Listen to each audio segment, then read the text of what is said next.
Hi everybody, Mitzi Galuli, how are you?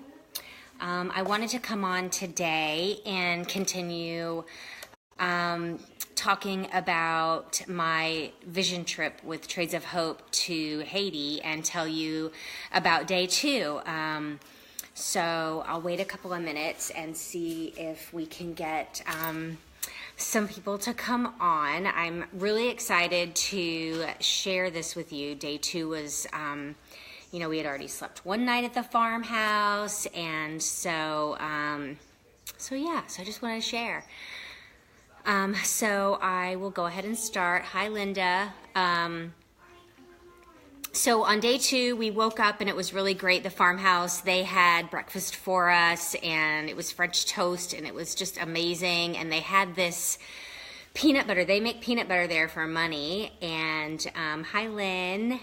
But they make spicy peanut butter, which was very interesting to me. And I didn't try it because I didn't want to ruin my flavor for peanut butter, but I love spicy food. So, but our second day was a Tuesday. So we got up and we got ready. And actually, one of the girls, Tracy, and I, every morning we got up, we saw the sunrise, and we worked out together. And so that was really good. I really tried to get back in the regimen of working out every morning, and I didn't want to lose it while I was there.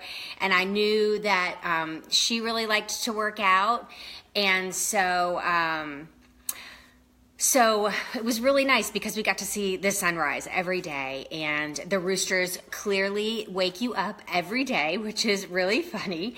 And so we got ready, and on Sunday we went to church, and so that was really neat. Actually it was an American who was giving the service that day, but and then they had missionaries who came and they were doing the praise and worship. And so here's my Gwenny. And so that was really nice. So when we left there, we went to Papillon. And that is, as I had talked about in the first video, that Shelley Clay, she created Papillon for a place for, she calls it the unorphanage. So they are able to get sustainable work so they can keep their children and not give them up to an orphanage. So we went to, they have what's called the Clay Cafe. So we had lunch there, and they have burgers and pizza and all that kind of good stuff. And hi, Pam. And so we had that, and they had smoothies, and so we got to say hi to Mario, who works the smoothie bar there, and he is so nice, and then he told us his story. And so after we all ate lunch, we went to and I didn't know this was going to happen, and so this was very, I had to really prepare myself just to have like a straight face. So they decided to take us to a little village called Clairville, which was right there where a bunch of the artisans live next to Papillon. And so they were going to show us some of the people's houses and some of the artisans' houses. And they are like really, really proud of their home, and they are very excited to show anybody and everybody, where like you and I, if somebody just showed up at your doorstep, would be like, oh my gosh, what are you doing here? We need a clean house, and we are very lived in, so I would probably feel that way. And but so we walked down there, and as we're walking down there, it is a lot of homes that are still from the earthquake. And so they are like, the top of it is tin, the side of it can be tin as well. There's still some of the wood houses from after Hurricane Matthew, still from the earthquake. So, they're not concrete, but they're still standing for them, so this is good. And there were a ton of animals. There's goats and roosters and pigs and dogs walking around, and the dogs were so skinny. It was really sad, like total skin and bones. And I said to myself, if my son saw this, he would be so devastated because he's such a dog lover. So we went to this lady Farah's house, and she was just so welcoming. And I don't know, maybe her house, I don't know like what size it might be, but if you have a walk-in closet and it's a big one, maybe like say the size of that.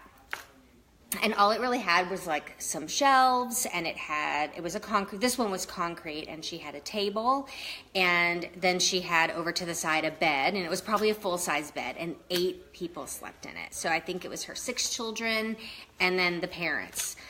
But she was so excited. I mean, dirt floors, but she's so proud of what she's been able to do, and what she's been able to save so that she could have a home, so that she could send her kids to school. She was so excited to say that, she sends all her children to school, and that she's able to buy their books. And the next house that we went to was bigger, and they actually had 3 beds. And this woman was adorable. I mean, she was so cute, and she was talking a mile a minute. And we had we didn't have an interpreter with us, but Shelly and then Gretchen, who knows some, and then Hallie was with us. But she was talking so fast, Gretchen had to stop her so that she could get it all together. But she was so happy that she could actually feed her child and eat herself.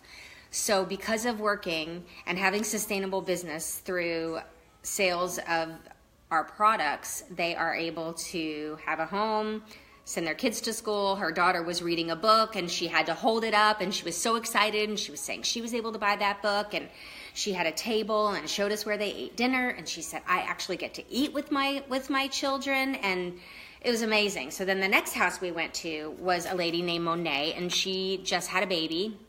Mind you, all these little kids are running around. They were kicking coconuts as kickball. Just playing hand games. They were playing hand games with a lot of us, which was so fun. One of the little boys, who I will never forget his face, just grabbed, several of our hands, and he would just, walk around with us. And it was so sweet. I would have brought him home, but he has a mom, and his mom is working, and so she can keep him. It's so awesome. And so we went, and this woman just had another baby, and so this was her 7th child, and she was really upset about it. She's like, I need to keep working, or I'm not going to be able to pay for my child, for the baby. And so a lot of the Haitians will terminate their pregnancies. They will, they told us that they'll just leave them at a, they'll obviously take them to an orphanage, leave them at an orphanage. There was a ravine, and they said that they sometimes find babies in the ravine, and if it's full of water, then you can understand what happened. So it's really sad. But it was nice to see the joy that these artisans displayed, because they were sharing the happiness that they have because they have a job and they can take care of their kids. And so I couldn't wait. I couldn't wait to come home just so that I can keep sharing and having, I get so flowed over my words because I get so excited, but I just want to share, and I want to if it tugs at your heart, get more people to join, because the more that we work here in the United States with our partners there in Haiti, they get to continue doing what they're doing, and that's have dignity and have hope and take care of their family, and it's amazing. So let's see. Just trying to, I did write down notes because I wanted to make sure I didn't leave anything out. So like I said, we did hand games and everything with the kids. So when we went to leave, this one little boy I was telling you about, he wouldn't let go of my finger, and I was like, wow. Oh, of course, Pam. I'm so excited to share it. He wouldn't let go of my finger, and I was like, oh, we have to leave now. And it was so sweet. They just really, I had on a necklace, and it wasn't this one of the little boys kept pointing at his chest, and I was like, and then he pointed at me, and he really liked the necklace I was wearing. It was just, we couldn't communicate through language, but we could communicate through, our body language and our facial expressions. And it was really, really, it was really good to see for me, because like I said, I didn't want to go to Haiti and have expectations to get really sad and cry, because I wanted to be able to find the good in all of it. And this, as sad as I thought I was going to be, it helped me to just take the goodness out of what it was, it's what they're used to. It's not what we're used to. We would be devastated if we were living in the conditions that they are. Again, there's no running water, there's no air conditioning, there's no shower, there's no, and so there's no bathroom. And so there was actually a hill and all these trees, and we could actually see it from the top of the farmhouse where we would go every morning to see the sunrise, and that's where people walk up to go to the bathroom.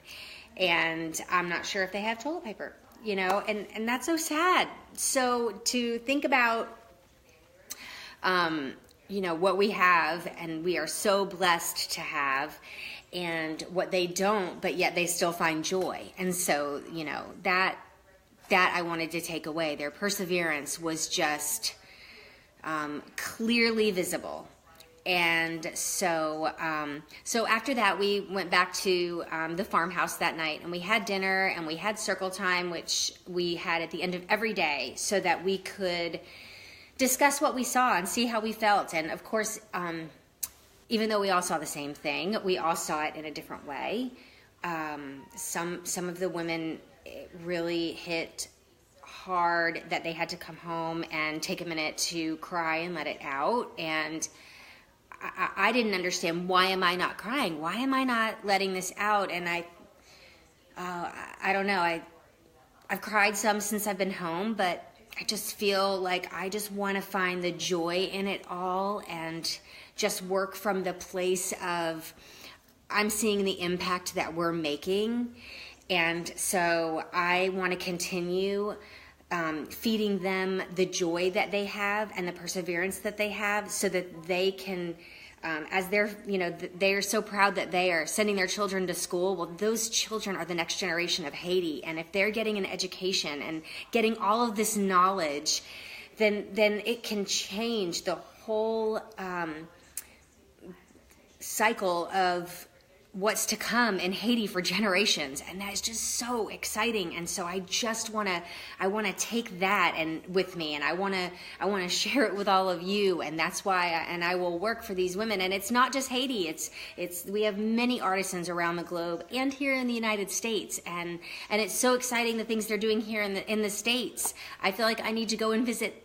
We did meet Thistle Farms when we were in Nashville over the summer, but I feel like I need to go to LA to the Cherished House and, see as many of these artisan groups as I can, so that I can share with everybody what an impact we're making just by selling beautiful jewelry and scarves and home decor, and what an impact it makes is amazing. And they're beautiful pieces. So and another thing I just wanted to share, and I'll definitely get into it in the next couple of days, is that they are not only getting a job, they are getting English classes. They're getting holistic approaches to, like, Papillon. They give mammograms to all of the women there, and how wonderful to celebrate that in October.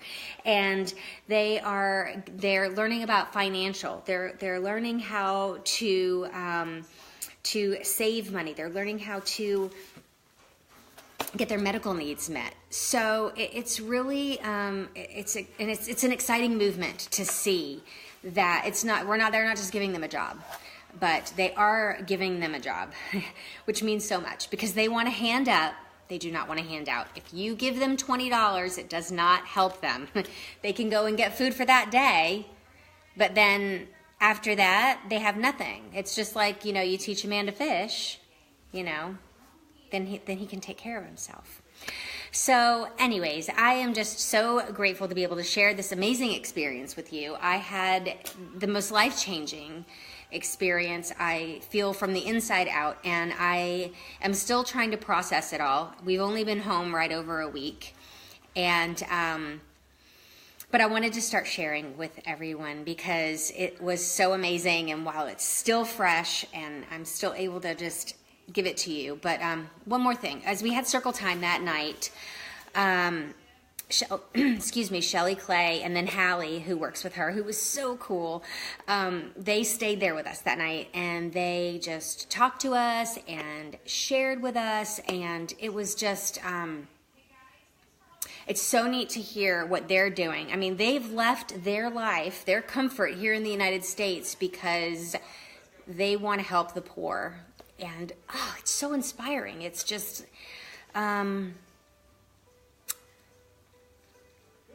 it just moves me, and it just makes me want to do my part. And so I did miss one part of day one, and I'll bring that into the next day because I know I've already been on here long. But thank you all who have joined today, and I'm just so excited to share it with you. And if you have any questions, please, please, please ask away. And if you'd like to host a party so that you can help these women, every bracelet that sells helps a woman out of poverty, helps her put food in her baby's mouth, helps her keep her child, helps her send her child to school. So, and every compassionate entrepreneur, one thing that they said is if each person who's an active compassionate entrepreneur right now could bring on just one more compassionate entrepreneur to share these stories, we're storytellers, the impact that it would make would be insane. And it doesn't matter if you have one party a month or 8 parties a month, it's an impact. It helps. So thank you again for watching and for following my journey and just for being so supportive. I am forever grateful. Have a happy Saturday.